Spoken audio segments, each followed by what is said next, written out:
ఈరోజు దేవుని యొక్క వాక్యము కొరకై మన అంశం ఏంటంటే గాయములు కట్టువాడు దేవుడే. చెప్పండి, మన గాయాలు మార్పువాడు దేవుడే. గాయాలు దేవుని యొక్క వాక్యం సెలవిస్తున్నది, ఈ లోకంలో ఎవరు నిన్ను పట్టించుకోకపోయినా చదవబడిన వాక్య భాగంలో నుండి ఇర్మియా గ్రంథము 30 అధ్యాయం 17వ వచనంలో ఉన్నటువంటి ఆ వాక్యం యొక్క వివరణ కొరకై మీకు మరొకసారి నేను జ్ఞాపకం చేయించున్నాను. అక్కడ చాలా విలువైనటువంటి మాటను దేవుడు జ్ఞాపకం చేస్తున్నాడు.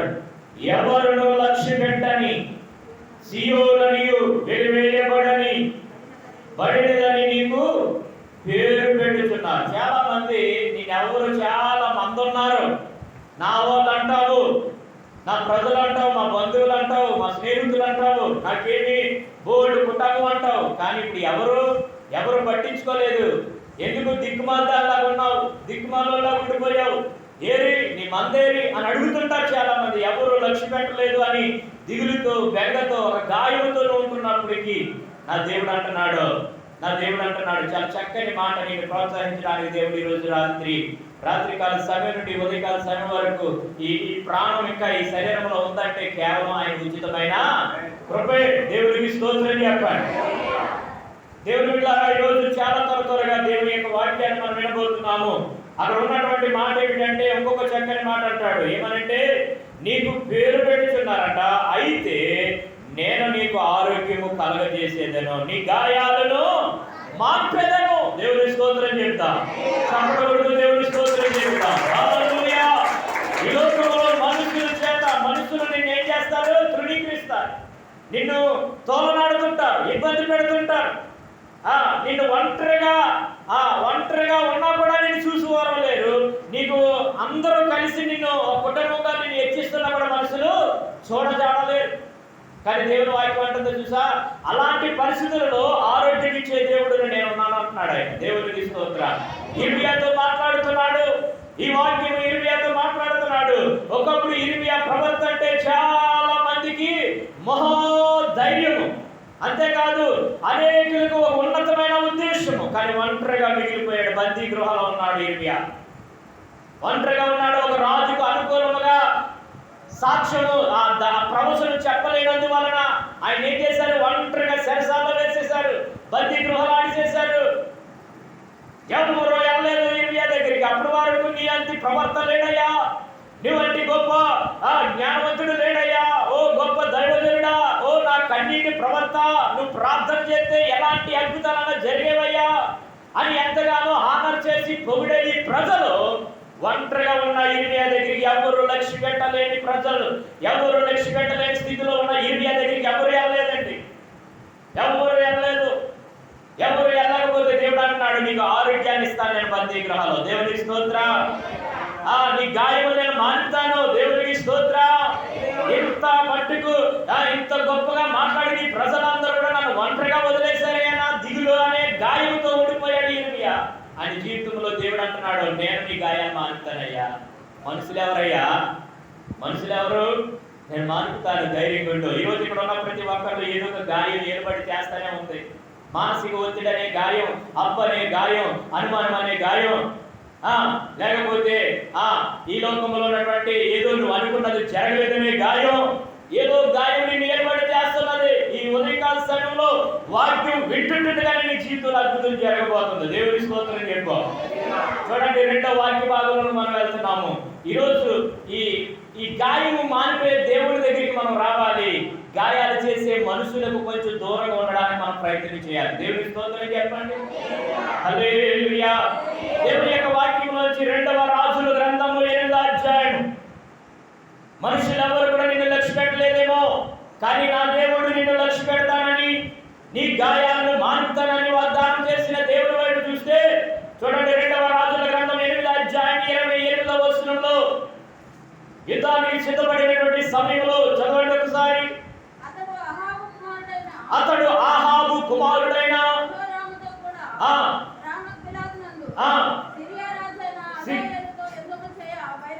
బయలుదేరగా సిరియనులు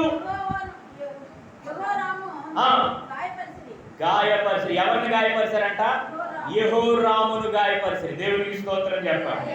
తనతో యుద్ధం చేసేవారు, తనతో ఉంటున్నవారు తన పర్లేదు నాకంటూ ఒక టీం ఉందనుకున్నవాడు, నాకు పర్లేదు ఒక బలగం ఉందనుకున్నవారు, నాకేం పర్లేదు ఒక రాజున్నాడు, రాజు ఉన్నాడు అనుకున్నవారు, నేను యుద్ధంలో ఒక సైనికుడిగా ఉంటున్నాను కదా, నాకు వెలుతురు లేదు, నేను చాలా సేఫ్ జోన్ లో ఉన్నాను అనుకున్నాడు యెహోరాము. కానీ గాయపరిచింది తనతో ఉన్నవారే. దేవుని స్తోత్రం చెప్పండి.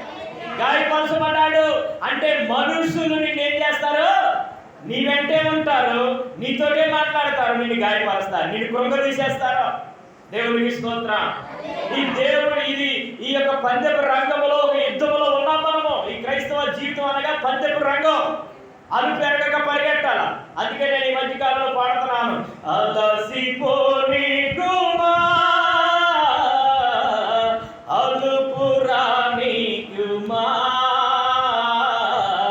నీ దివ్య సేవలో. దేవుని సేవలో మనకు అలుపు రాకూడదు, అలసిపోకూడదు, సమస్యపోకూడదు. యుద్ధంలో ఈ ఓపికతో మనం పరిగెడుతున్నప్పుడు, ఈ అలసిపోకుండా మనం పరిగెడుతున్నప్పుడు మనం పరిగెట్టి దేని కొరకంట? గురి వద్దకంట. దేవునికి స్తోత్రం చెప్పాలి. ఈ గురి వద్దకు అనుకోనక రాత్రనక పగలనక మనం దేవుని కొరకు పరుగులు తీస్తున్నప్పుడు దేవాది దేవుడు చేసే అద్భుతమైన కార్యం ఏంటో చెప్పరా ప్రియులారా? ఆయన ఉన్నతమైనటువంటి బహుమానాన్ని మనకు అనుగ్రహిస్తారంట. కిరీటం కొరకు మనం పరిగెట్టాలంట. దేవునికి స్తోత్రం. చాలా సార్లు చెప్తుంటా, చాలా మంది పరుగు పందాల్లో పక్కోడు పరిగెట్టలేకపోతున్నాడు కదా అని చెప్పేసి మొదలు పరిగెట్టేవాడు, కానీ పక్కోడు చూస్తే ఈ పరుగు ఆగిపోతుంది. ఎవరు ఎలా పరిగెడతారో నాకు తెలియదు, కానీ నా పరుగు మాత్రం గురి వద్దగా కానీ నేను పరిగెడితే వెంటనే గీత దగ్గరికి వెళ్ళిపోతాడు, కిరీటము బహుమానం పొందేసుకుంటాడు. దేవుని స్తోత్రం. ఈరోజు ఈ క్రైస్తవ జీవితంలో ఎవరో ప్రార్థన చేయలేదు, ఎవరో ప్రార్థనకి వెళ్ళలేదు, ఎవరో పాట పాడలేదు, ఎవరో దేవుని దర్శింపాకి ఇవ్వలేదు, ఎవరో కృతజ్ఞత పానుకున్నదు, సంవత్సరానికి ఒకసారి ప్రార్థన కూడా పెట్టుకోరు, నేనే అన్ని చేస్తున్నాను అనుకుని పరిగెడుతున్నావేమో. దేవుడు నీకు ఇవ్వబోతున్నాడు, నీ గాయాలను మానుకుపోతున్నాడు. దేవునికి స్తోత్రం. నువ్వు ఎవరి వైపు చూడదు, మనుషుల వైపు చూసావా నీ గాయం పెరిగిపోతుంది. దేవుడి వైపు చూసావా నీ గాయాన్ని మారిపోయి నా దేవుడు ఉన్నాడు. దేవుని స్తోత్రం. చెప్పండి చెప్పండి, ఈరోజు నువ్వు ఎవరి వైపు చూడాలి? దేవుని. నీ గాయాలు మానిపోయి దేవుని వైపు చూడాలి. గాయాలు మానిపోయి దేవుని వైపు చూడాలి. మనుషులు నీ గాయాన్ని ఏం చేస్తారు? రేపుతారంట, రెచ్చగొడతారంట. అంటారు కదా చాలా మంది, పుండి మీద ఏం చేస్తారంట? పుల్లతో గుచ్చుతారంట. ఎవరెవరో మనుషులు ఏం చేస్తారు? పుండి మీద పుల్లతో గుచ్చుతారంట. మానే పుండిని మళ్ళీ గెలుపుతారంట. ఎప్పుడో అయిపోయింది, ఎప్పుడో జరిగిపోయింది, మరలా లేగదెత్తారు, మరలా లేపుతారు. దాని గురించి మనిషి యొక్క స్వభావం అలా ఉంటుంది. నా దేవుడు అలాంటి కాదు. అయిపోయింది, గతం కదా, నిన్న సమాధిలో ఉంది, రేపు నీ కడుపులో ఉంది, ఈ రోజు నీ చేతిలో ఉంది. ప్రియా నా బిడ్డ, లేవు తేజురేమో నీకు వెలుగు వచ్చిందని చెప్పే దేవుడు నా దేవుడు. దేవుడి స్తోత్రం చెప్పాలి. నీ గాయాలు మానడానికి ఆయన వస్తే మన గాయాలు పట్టుకుని ఇంట్లోనే నలిగిపోతున్నావా, ఈదిలో నలిగిపోతున్నావా, కుటుంబంలో నలిగిపోతున్నావా? నా దేవుడు అడుగుతున్నాడు, నీ గాయాలు మానపడానికి, నీకు ఆరోగ్యం ఇవ్వడానికి నా దేవుడు ఈ రోజు నేను ఇక్కడ కూర్చోబెట్టాడు. దేవునికి స్తోత్రం. దేవునికి స్తోత్రం. మొట్టమొదటి పాయింట్ ఏంటంటే మనుషుల వైపు కాదు నువ్వు చూడవలసింది దేవుని వైపు. దేవునికి స్తోత్రం. రెండో మాటలోకి వెళ్ళిపోతున్నాము. చదవబడినటువంటి చూడండి, మనుషులైతే దీనికి కొన్ని ఎగ్జాంపుల్. నా వ్యక్తిగత జీవితంలో అయితే చాలా మంది నన్ను గాయపరిచారు. మాటల ద్వారా గాయపరిచారు, చేతుల ద్వారా గాయపరిచారు, చూపుల ద్వారా గాయపరిచారు. అంతేకాదు మానసికంగా నన్ను కృంగదీశారు. నేను ఒంటరిగా మిగిలిపోయినప్పుడు నన్ను ఎవ్వరు కూడా, ఏ మనుషులు కూడా ఆదరించలేని సమయంలో నా దేవుడే నన్ను ఆదరించాడు. ఒకవేళ అలాంటి అనుభవం నీకుంటే, ఒకప్పుడు నా దేవుడు నిన్ను ఆదరించాడే, ఒకప్పుడు నీ గాయాన్ని మానిపాడే, అందుకు నువ్వు కృతజ్ఞతగా దేవుడి కొరకు ఏం చేస్తున్నావు? ఈరోజు నేను ఎండనక, వాననక, రాత్రి అనక, అర్ధరాత్రి అనక, ఎంత కష్టతరమైన పరిస్థితి అయినా ఇంచుమించు 110 కిలోమీటర్లు బండి తోలుకుని దేవుని కొరకు పరుగులు చేశానంటే దేనికోసమో తెలుసా? నా గాయాలు మాన్పిన నా దేవుని కోసం. దేవుని స్తోత్రం చెప్పండి. నా గాయాలు మాన్పిన నా దేవుని కోసం. ఒకనొక దినమున నా ఎడమ కాలు మీద, ఆ బొటనేరు పక్కన ఉన్న ఆ చూపుడు వేలు మీద, ఆ వేలు మీద చిన్న నీరు పొక్కులాగా వచ్చింది. చాలా చిన్న నీరు పొక్కు కదా, ఒకవేళ దోమ పుట్టిందేమో అనుకుని ఏరుతో ఎలా అనేసాను.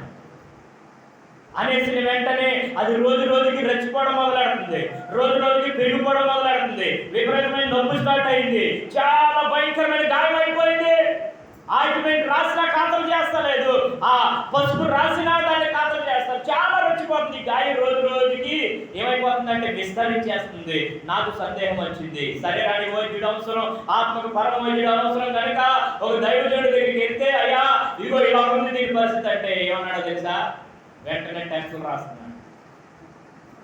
18 రకాల టెస్టులు రాస్తే ఒక టెస్టులో దొరికింది దాని యొక్క పరిష్కారం. ఇంత మూట ఇచ్చాడు దానికి. ఇగో కొట్టగా 775 షుగర్ ఉంది నీకు అన్నాడు. వయసు చూస్తే 30 సంవత్సరాలు. నువ్వు ఎలా బతికవు అసలు నువ్వు ఏం తింటున్నావు? దొరికిన దగ్గర బిర్యానీ, చికెన్ కలిపొడేస్తున్నావా? సేమియా ఇస్తే తాగేస్తున్నావా? బెల్లం టీ ఇస్తే తాగేస్తున్నావా? ఎక్కడ స్వీట్లు పెడితే పర్లేదని తినేస్తున్నావా? నీ యొక్క ఆరోగ్య జీవితాన్ని నువ్వు చూసుకోకపోతే ఎవరి కాలంలో నీ జీవితాన్ని నీవు నాశనం చేసుకునేది నీవే. దేవుడేమో ఆరోగ్యం ఇచ్చాడు, నువ్వేమో నీ శరీరాన్ని నీ మాట వింటలేదు. శరీరం మాట నువ్వు వింటున్నావు, నచ్చిందల్లా తింటున్నావు. ఇగో కొన్ని ఆహార పదార్థాలు మార్చుకో. ఇదిగో పొట్టకంట ఏం చెయ్యు, ఎదుక్కుని నరానికి రోజుకి 18 ఇంజక్షన్ చేసుకోమన్నాడు. నాకున్నటువంటి ఆ యొక్క వచ్చినటువంటి గాయమును బట్టి. మీరైతే ఏం చేస్తారో నాకు తెలియదు, కానీ అలా మూట తీసుకుని అక్కడ ఆ మూట అట్టుకొచ్చి నన్ను పంపించిన డాక్టర్ దగ్గర కట్టుకొచ్చి ఇచ్చేసి నేను ఒక్క ట్యాబ్లెట్ వేసుకోను, ఒక ఇన్సులిన్ చేసుకోను. ఆరోగ్యం ఇచ్చిన దేవుడికి నన్ను 2 సంవత్సరాల్లో బ్రతికించిన దేవుడు ఉన్నాడు, నాకు వైద్యుడు ఉన్నాడు. ఆ వైద్యుడి దగ్గర నేను ఉపవాసం ఉండి నా ఆహార పదార్థాలు మార్చుకొని దేవుడి దగ్గర వరబడతాను. ఈ మధ్యకాలంలో నా ప్రార్థన జీవితం సన్నగలిపోయింది. వేపు జాములో లెగుతలేదు. నాకు నచ్చినట్టుగా ఏదో చిన్న కుషిత ప్రార్థన, కంగారు ప్రార్థన, ఏదో కొక్కుర్చు ప్రార్థన చేసి వెళ్ళిపోవడం వల్ల ఏమో దేవుడు నాకు మరలా ఒకసారి మెరుగు ఇచ్చాడేమో. నా దేవుడు నన్ను బ్రతికిస్తాడు ఖచ్చితంగా. నా దగ్గరికి వెళ్ళిపోవడం మొదలెట్టాను. నా గాయము కొరకే నేను ప్రార్థన చేయడం మొదలెట్టాను. దేవుడు నా గాయాన్ని మానిపోయాడు. చదువుకున్నాం కదా మొట్టమొదటి వాక్యం చదువుకున్నాం కదా. ఏం చదువుకున్నాము? గాయాలను మానిపోయి దేవుడు ఉన్నాడు. దేవుడికి స్తోత్రం. నువ్వు గాయాలు మానిపాలంటే డాక్టర్ దగ్గర కాదు పరిగెట్టవలసింది, మారు మనసు పొంది పరమ డాక్టర్ దగ్గర రావాలి. ఏ డాక్టర్ దగ్గర రావాలా? పరమ డాక్టర్ దగ్గరికి వస్తే నీకు ఆ పరిస్థితులన్నీ కూడా తారుమారు చేసేస్తాడు. నీ పరిస్థితులకు పరిష్కారం దొరుకుతుంది. దేవుడికి స్తోత్రం. ఈ లోకానుసరమైన డాక్టర్లు ఏం చేస్తారో తెలుసా? నీ డబ్బంతా ఏం చేస్తారు? డబ్బంతా ఏమవుతుంది? మెడికల్ షాప్ లో మిగులుతుంది. దేవుడి స్తోత్రం చెప్పాలి. అలాగని హాస్పిటల్కి వెళ్ళొద్దని నేను చెప్పలేదు. నీ యొక్క విశ్వాసము నువ్వు ఆధారపడవలసింది గాయాలు పెట్టేవాడు ఆయన అంట, గాయాలు కట్టువాడు ఆయనంట. దేవుడికి స్తోత్రం చెప్పాలి. అయితే 3వ మాటలో నేను వెళ్ళిపోతున్నాను. మొట్టమొదటి మాటలో ఉన్నటువంటి మాట ఏంటంటే, దేవాది దేవుడు ఇచ్చినటువంటి ఒక విలువైనటువంటి మాట. ఏమని చెప్పాడంటే, మనుషుల మీద కాదు నువ్వు ఆధారపడవలసింది, దేవుడి మీద ఆధారపడితే నీకు ఆరోగ్యము, గాయాలు మానుతాడంట. 2వ మాట ఏమంటాడంటే తెలుసా? ప్రియులారా చదవండి కీర్తనలు. దావీదు కీర్తన 38వ దావీదు కీర్తన 5వ చరణం. 38వ దావీదు కీర్తన 5వ చరణం. అసలు గాయం ఎందుకు వస్తుందంట తెలుసా? దెబ్బలు ఎందుకు తగులుతాయంటే తెలుసా? మీకు అర్థం కాలేదు నాకు తెలిసి. చాలాసార్లు నాకే ఎందుకు జరుగుతుంది అని అనుకుంటావు కదా. అసలు నాకెందుకు జరగాలని అనుకుంటావు కదా. నేను ఎంత దేవుడికి దగ్గరగా ఉన్నా నాకే ఎందుకు జరుగుతుంది అనుకుంటావు కదా. కొన్నిసార్లు చూడండి, అక్కడ గాయాలు ఎందుకు